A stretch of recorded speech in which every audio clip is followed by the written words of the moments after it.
On parle à présent de cette rencontre d'échange et de partage entre les jeunes entrepreneurs gabonais et américains qui a donc débouché sur la subvention d'une coopérative agricole dénommée Canaan. Le geste est de l'ambassade des États-Unis accréditée au Gabon, firme Eric Mbadinga.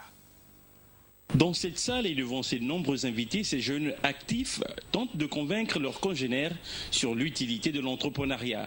Eux-mêmes ont choisi le secteur du tourisme et de l'agriculture et ont eux-mêmes convaincu leurs partenaires nombreux de la richesse qui se cache dans la terre et que l'on peut dénicher en remuant juste un peu. Ça sert d'une célébration pour le coopérative Canaan qui a reçu un peu d'argent de l'ambassade des États-Unis afin que cette organisation puisse promouvoir la culture de gombo, de piment et d'aubergine dans la périphérie de Libreville. C'était dans le domaine de $5 000 américains.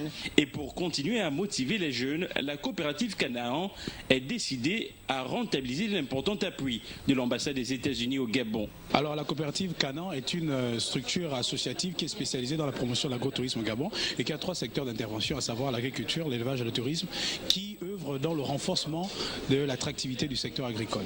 Cette conférence traitait essentiellement du bilan des activités de 2015 de la coopérative Canaan et naturellement nous avons comme partenaire financier l'ambassade des États-Unis qui croit au professionnalisme et au dynamisme dont nous essayons de faire montre et donc il s'est agi tout simplement de la vulgarisation de ce partenariat au travers du financement qu'ils nous ont octroyé suite à la soumission d'un projet agricole. La coopérative Canaan est l'une des rares à allier la théorie et la pratique pour montrer un modèle de réussite. Ces jeunes ont choisi le leadership par l'exemple et les premiers fruits de leur champ sont attendus sur toutes les tables.